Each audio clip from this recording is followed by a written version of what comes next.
wanted to give a little bit of an overview of what's been going on with the receivership. Of course, as you know, the essence of my duty as imposed by the court is to find as much money as we can and return as much of it as we can to the victims of this Ponzi scheme.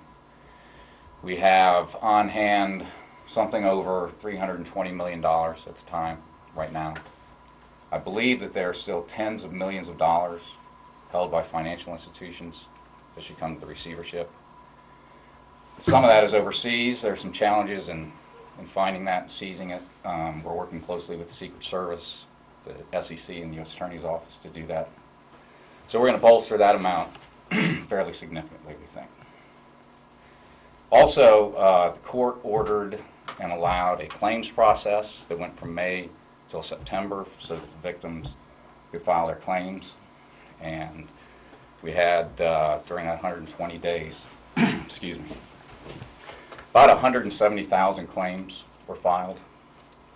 We've been working through that since September, trying to reconcile those claims, understand them. Most of the people who filed those claims did an excellent job. The numbers are matching up. We know who they are. We have a sense of the validity of those claims. We've had some challenges with it because a lot of the people didn't give us a username, filed more than one claim under the same username, filed claims on behalf of others, filed fraudulent claims, frankly. So we're having to deal with how to reconcile all of that. We're also concerned that some people that we've referred to as net winners, that is people who took out more money than they put in and ought to return that money, that some of them have filed claims for losses. And we want to make sure we're not paying claims to people who ought to be paying money back to the receivership. All that being said, we expect, I'm pretty confident of it, more than an expectation. This month we will get out somewhere between 80,000 and 100,000 letters of determination is what we call them, which is telling people, I think almost without exception, but generally speaking, we agree with your claim amount or we'll accept your claim amount. So I hope people will clear their spam filters so that they can receive that email and that letter, but like I said, before the end of the month. And some 80 to 100,000 people will be getting a letter from me saying we'll recognize and accept the claim amount that you filed. The others we're going to have to spend a little more time on for some of the reasons I described, but it's just not as clear cut that we can either accept or reject, or maybe accept part and reject part of the claim.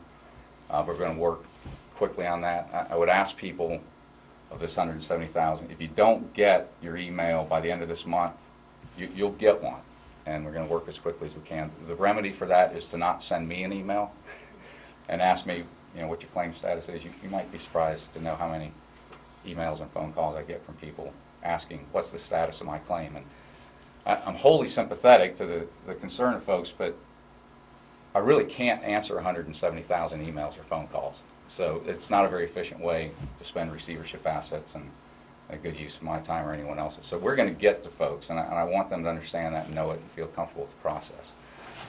Then under the court order, there's a time period and a process that people can either accept it, and I suppose if I send 80,000, 100,000 emails to folks saying we're going to recognize your claim, that they will say okay instead of object. But there is a process for all of these folks that if they don't agree with the determination we've made, they can object and say, no, I don't think you got the number right, I think it should be higher, I should be getting more. And the order sets up this process where there's something like 30 days to do that kind of objection, and then we'll try to work it out, and if we're unable to work out any dispute or discrepancy, we can go to what's called a special master, which is sort of somebody between us and the court, to see if the issue can be resolved, and ultimately, the district court would have to resolve any disputes.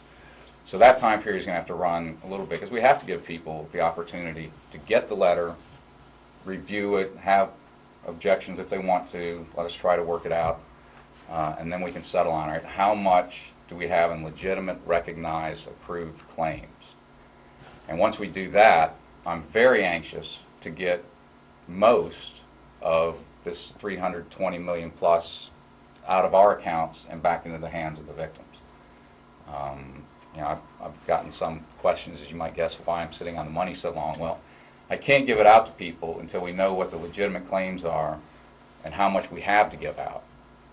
And so that process has taken some time. There have been a lot of moving parts, obviously. So that has been a goal of mine for months. It remains the highest priority to me, and I would very much like to do that early next year, is get what we've called a partial interim distribution. That is, as I've said before, I know that we're going to get more money, and we're going to raise the amount that we have and be able to distribute to folks. But I'm not going to wait to the end to get some money out to people. I mean, you know, literally, unfortunately, this could take 2 or 3 years to get all the money that we'll ever get. No point in sitting on a lot of money during that time. So when we have a better sense of what the total legitimate claims are, and so we can start allocating, well, how much money do we have to give out and how much can we give to any given individual, I'm going to ask the court for permission to make a partial distribution to people in the meantime while we continue to chase assets and increase the amount that we can give. We've had through the claims process, as I said, 170,000 claims were filed. The gross claim number, that is the unaudited, we don't know whether it's right or not, was close to $600 million. Now I'm pretty confident that the claims that we will recognize and accept will be well below that. That it will be something less than $600 million. What it is, I don't know yet.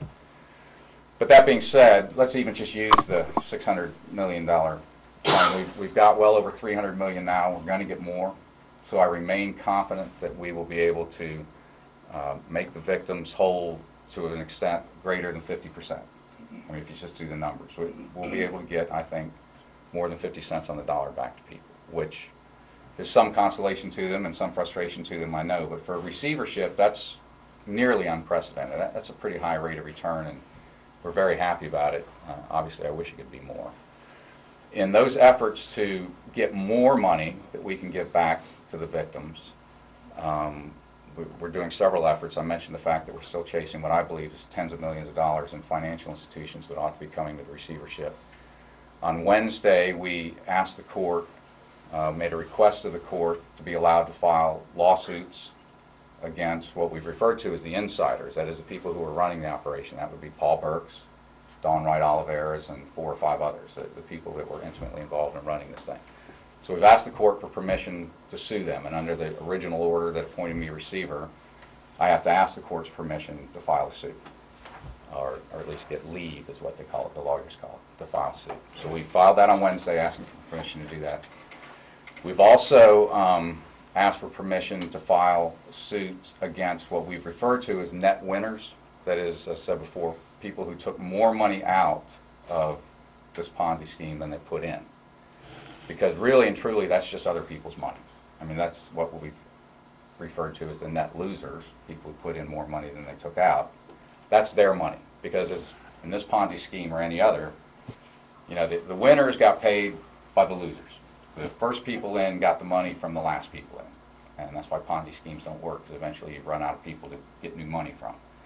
So we have intend to bring suit against 10 people or entities by name, the largest net winners of $900,000 or more each, up to, I think the highest one was $1.8 million.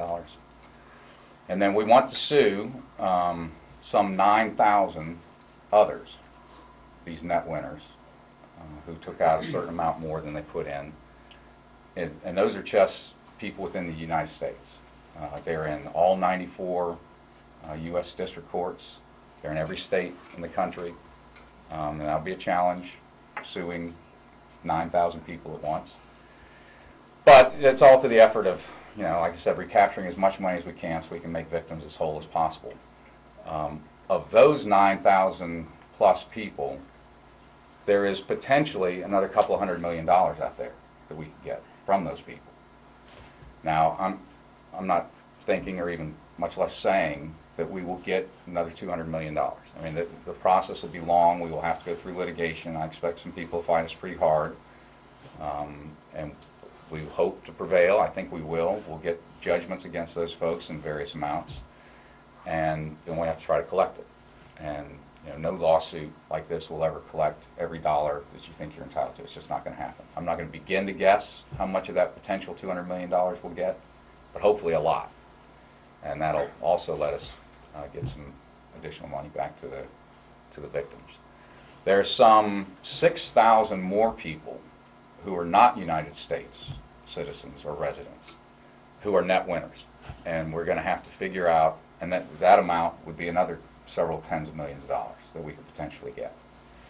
We are trying to figure out who we can sue and where. I mean, if you're sitting in some foreign country, it's not a given that you can be sued. And if you can, where? Can we do it here? Do we have to go overseas? If we have to go overseas, there's some countries, frankly, that have a better judicial system than others where we've got a better shot at prevailing on litigation. We're going to have to be cost effective about it. I'm never going to spend more money chasing money than we're going to get back. So at some point, we might have to just let go of some claims. That there will be people that are in places who have a certain amount of money that it's just not worth it. I'd spend more getting it than I've got it, and that would violate my duty to these victims.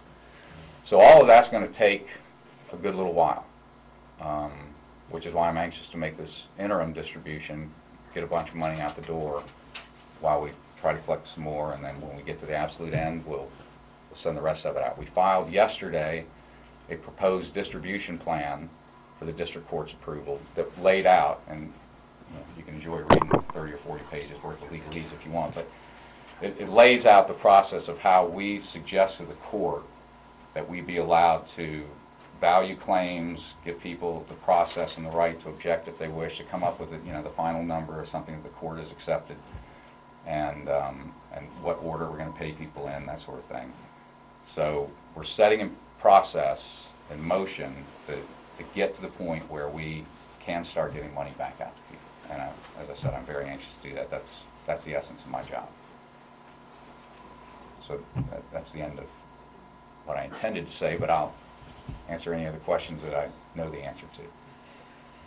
Could you maybe briefly explain exactly what was this Ponzi scheme all about? How did they get people in and stuff? What was the... Well, now that would take some doing, but I'll try to be as brief about it as I can. This Ponzi scheme is just fascinating to me in a lot of ways. It only lasted for about 20 months, from January of 2011 till mid-August of 2012. During that time, it brought in something north of $800 million from about 900,000 people from 100 countries around the world. I mean, it's like the world's biggest chain letter, if you will. And the pitch was, like most Ponzi schemes and pyramid schemes, to boil it down to its basics. There were a lot of permutations to it, but the basics sort of were, you put money in and do it in a certain way, and you buy what they call bids or points, and you earn money off of that, 125%. At one point they were advertising 1.5% a day rate of return. Now, it's that old adage, if it sounds too good to be true, it is. I mean, there's nowhere, there's no company, there's no institution, there's nothing you can do, I think, that you can count on, and this was virtually guaranteed by the company, that you get 1.5% a day return on your money. But a lot of people, like with all successful Ponzi schemes, and by successful I mean they work for a while, because none of them last forever. But the early people and the biggest winners, they were making a lot of money. They were getting, as I said, one of the people that we've asked permission to sue took $1.8 million out of this thing. So people see that, and they see folks making money, and they're recruited by these people who are making money, and they're telling them, look how much money I've made in the last month, look how much money I've made in the last 6 months. And people buy into it. And they think, well, this is somebody I know, this is somebody I trust, or at least something I've seen, I believe in this. And so folks put their money in. I really have had some hard luck emails. I talk to a lot of affiliates. I don't really want to encourage affiliates to call me, but I do talk to some of them from time to time to get the lay of the land and get their views about what we're doing, how we're doing it, and that sort of thing. And there are just some pitiful stories out there. People putting in the only money they've ever been able to save. Money that they were hoping to earn and raise for college tuitions, medical bills, house payments. People put in every dollar they had sometimes, and they took nothing out of it. And their only remedy is, to the extent we'll be able to get some of their money back to them. But the victims in crimes like this, they just have a lot of pitiful stories to tell.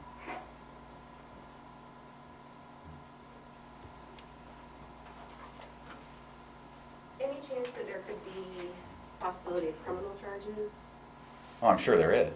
Mhm. I mean, as you know, that's not my job anymore. I was federal prosecutor for 18 years, but not for the last 10, so that's not what I do anymore. But yes, the federal authorities, even state authorities for that matter, have jurisdiction to investigate, and if they think warranted, to bring criminal charges against the people that were involved in creating this and creating the victims. You mentioned that it could take 2 to 3 years before everything is hashed out.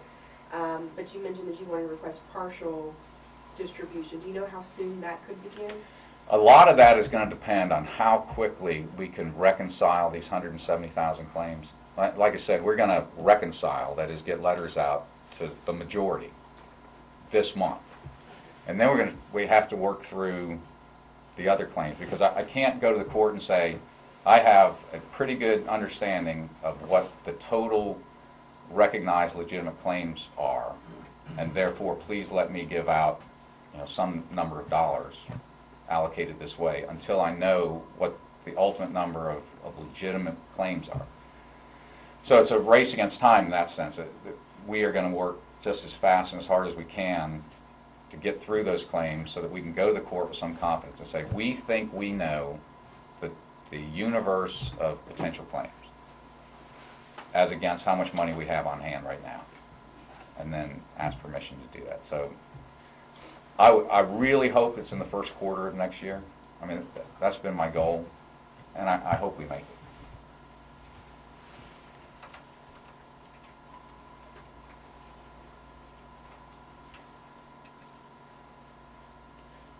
Anything else? Well, thanks for making the effort to come out, and I'll hang around for a few minutes if you think of something else you want to ask.